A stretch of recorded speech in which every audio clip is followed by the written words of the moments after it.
ನಮಸ್ಕಾರ, welcome back to my channel. ಎಲ್ಲರೂ ಹೇಗಿದ್ದೀರಾ? ಐ ಹೋಪ್ ಎಲ್ಲರೂ ಚೆನ್ನಾಗಿದ್ದೀರಾ ಅಂದ್ಕೊತೀನಿ. ಬನ್ನಿ ಇವತ್ತಿನ ಇಂಟ್ರೆಸ್ಟಿಂಗ್ ಸ್ಟೋರಿ ಯಾವುದು ಅಂತ ನೋಡ್ಕೊಂಡು ಬರೋಣ.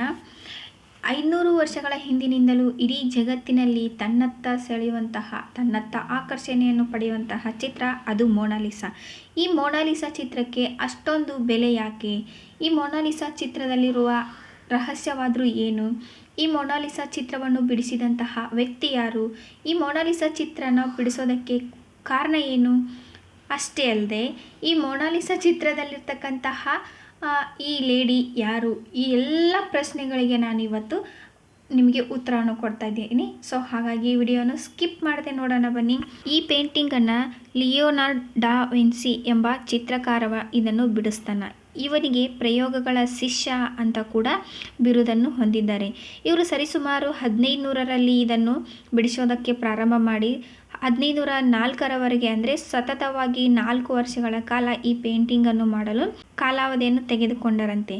ಆದರೂ ಕೂಡ ಇದು ಪರಿಪೂರ್ಣಗೊಳ್ಳದೆ ಲಿಯೋನಾರ್ಡೋ ಡಾ ವಿನ್ಸಿ ತನ್ನ ಜೀವನದ ಕೊನೆಯ ಕ್ಷಣದವರೆಗೂ ಕೂಡ ಕೆಲವೊಂದು ತಿದ್ದುಪಡಿಗಳನ್ನು ಮಾಡುತ್ತಲೇ ಬಂದಿದ್ದಾರಂತೆ. ಕೊನೆಗೂ ಕೂಡ ಲಿಯೋನಾರ್ಡೋ ಡಾ ವಿನ್ಸಿ ಮರಣ ಹೊಂದಿದರೂ ಕೂಡ ಈ ಚಿತ್ರ ಪರಿಪೂರ್ಣವಾಗಲಿಲ್ಲ ಎಂದು ಅವರ ಉದ್ದೇಶ ಇತ್ತು ಅಂತ ಜನ ಹೇಳ್ತಾರೆ ಫ್ರೆಂಡ್ಸ್.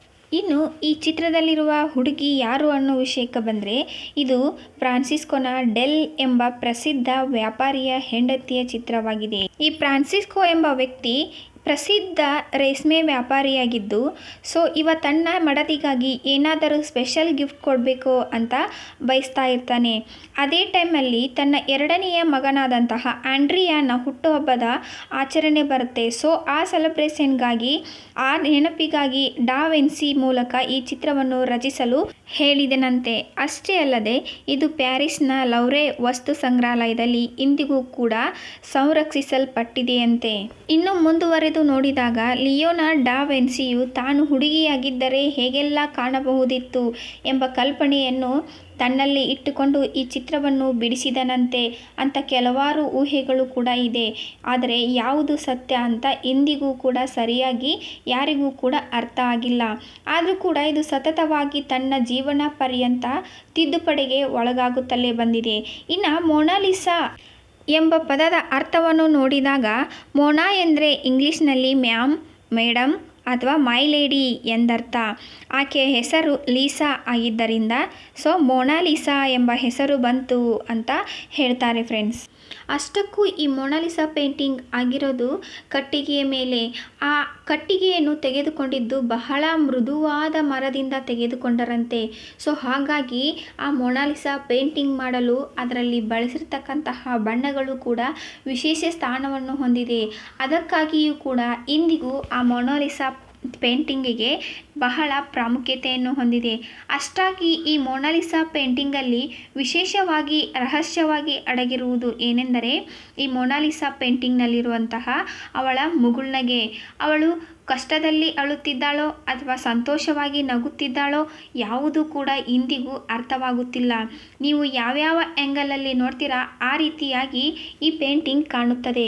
ದುಃಖದಿಂದ ನೋಡಿದರೆ ದುಃಖದಿಂದ ನಗುತ್ತಿದ್ದಾಳೆ ಅಂತ ಅರ್ಥ ಆಗುತ್ತೆ, ಅಥವಾ ನಾವು ಸಂತೋಷವಾಗಿ ನೋಡಿದರೆ ಸಂತೋಷವಾಗಿದ್ದಾಳೆ ಅಂತ ಅರ್ಥವಾಗುತ್ತೆ. ಹಾಗಾಗಿ ಈ ಜಗತ್ತಿನಲ್ಲಿ ಎಷ್ಟೋ ರಿಸರ್ಚ್ಗಳು ಅವಳ ನಗುವಿಗಾಗಿಯೇ ನಡೆಯುತ್ತಿದೆ. ಇಂದಿಗೂ ಕೂಡ ಉತ್ತರ ಸಿಕ್ಕಿಲ್ಲ.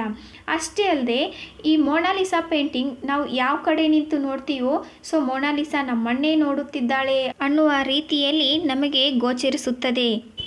ಅಷ್ಟಕ್ಕೂ ಈ ಪೇಂಟಿಂಗ್ನಲ್ಲಿ ನಮಗೆ ಅವಳ ಕಣ್ಣು ಹುಬ್ಬುಗಳು ಯಾಕೆ ಬಣ್ಣ ಇಲ್ಲ ಅಂತ ತಿಳಿಯುವುದಾದರೆ, ಕೆಲವು ಸೈಂಟಿಸ್ಟ್ಗಳು ಪ್ರೊಫೆಷನಲ್ ಮೆಗಾಪಿಕ್ಸೆಲ್ ಕ್ಯಾಮ್ರಾ ಬಳಸಿ ಇದನ್ನು ಜೂಮ್ ಮಾಡಿ ನೋಡಿದ್ದಾರೆ. ಈ ಚಿತ್ರದಲ್ಲಿ ನಿಜವಾಗಿಯೂ ಲಿಯೋನಾರ್ಡೋ ಡಾ ವಿನ್ಸಿ ಕಣ್ಣು ಮತ್ತು ಕಣ್ಣು ಹುಬ್ಬುಗಳಿಗೆ ಬಣ್ಣವನ್ನು ತುಂಬಿದ್ದನು. ಆದರೆ ಅದನ್ನು ಬಿಡಿಸಿ ನೂರಾರು ವರ್ಷ ಕಳೆದಿರೋದ್ರಿಂದ ಅವುಗಳು ಅಳಿಸಿ ಹೋಗಿವೆ ಅಂತ ಹೇಳಿದ್ದಾರೆ. ಇದೆಲ್ಲಕ್ಕಿಂತ ಮುಖ್ಯವಾಗಿ ಇಡೀ ಪ್ರಪಂಚದಲ್ಲೇ ಅತಿ ಪ್ರಸಿದ್ಧಿ ಪಡೆದ ಈ ಪೇಂಟಿಂಗಿನ ಬೆಲೆ ಬರೋಬ್ಬರಿ 5300 ಕೋಟಿಗಿಂತಲೂ ಹೆಚ್ಚು. ಆದರೆ ಇಷ್ಟು ದೊಡ್ಡ ಬೆಲೆ ಬಾಳುವ ಪೇಂಟಿಂಗನ್ನು ಒಬ್ಬ ವ್ಯಕ್ತಿ ಕಳ್ಳತನ ಮಾಡಿದನೆಂದರೆ ನಂಬುತ್ತೀರಾ? ನಂಬಲೇಬೇಕು. ಅದು ಸರಿಸುಮಾರು 1911ನೇ ಇಸ್ವಿ. ಅಂದು ಪ್ಯಾರಿಸ್ನ ಮ್ಯೂಸಿಯಂ ರಜೆ ಇರುತ್ತೆ. ಏಕೆಂದರೆ ಪ್ರತಿ ಸೋಮವಾರ ಮ್ಯೂಸಿಯಂ ಕ್ಲೀನ್ ಮಾಡೋದಕ್ಕೆ ಅಂತಾನೆ ರಜೆ ಇರುತ್ತೆ. ಆ ಟೈಮಲ್ಲಿ ಸರಿಸುಮಾರು 7:30ಕ್ಕೆ ಆ ವ್ಯಕ್ತಿ ಆ ಮ್ಯೂಸಿಯಂನ ಬಳಿ ಬರುತ್ತಾನೆ. ಆ ಮ್ಯೂಸಿಯಂನ ಬಂದ ನಂತರ ಒಳಗಡೆ ಹೋಗುತ್ತಾನೆ. ನೀವು ಕೇಳ್ಬೋದು, ಒಳಗಡೆ ಹೋಗುವಾಗ ಅವನನ್ನು ಯಾವ ಸೆಕ್ಯೂರಿಟಿಯು ಕೂಡ ತಡೆಯಲಿಲ್ವಾ ಅಂತ. ಸೊ ಇದಕ್ಕೆ ಹೇಳುವುದಾದರೆ ನಿಜವಾಗಿಯೂ ಆ ಮ್ಯೂಸಿಯಂನ ಸೆಕ್ಯೂರಿಟಿಗಳು ಹಗಲು ಕುಡುಕರಾಗಿದ್ದರು.